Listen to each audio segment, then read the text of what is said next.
आणखी एक मोठी बातमी आहे। सामनाच्या रोखठोकमधून खळबळजनक गौप्यस्फोट करण्यात आला आहे। एकनाथ शिंदेंना मुख्यमंत्रीपद न मिळाल्यानं शिंदे मनानं कोलमडलेत आणि शिवसेनेच्या पक्षातील नेत्यांचे फोन टॅप होत आहेत असा दावाही सामनातून करण्यात आला।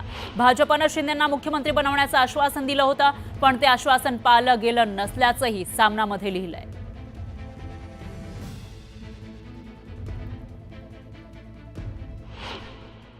मला विधानसभा 2024 नंतर सुद्धा आपणच मुख्यमंत्री राहणार आहात हे सांगितल्यामुळेच मी पक्षातून बाहेर पडण्याचा निर्णय घेतला।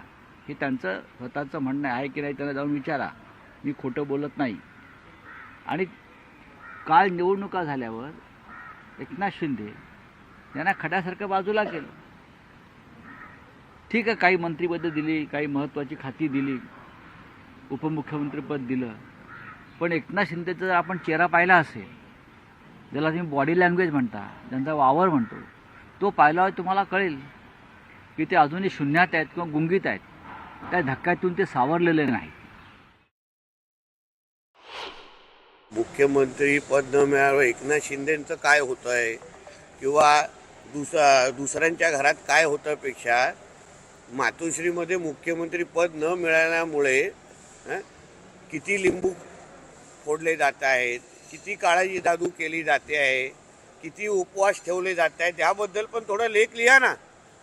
उद्धव ठाकरे मुख्यमंत्री न मिळाल्यामुळे किती बुवांकडे जायला सुरू केलेलं आहे, किती काळा जादू करायला सुरू केलेलं, ह्याच्याबद्दल थोडी माहिती कधीतरी मग महाराष्ट्राला द्यायला लागेल।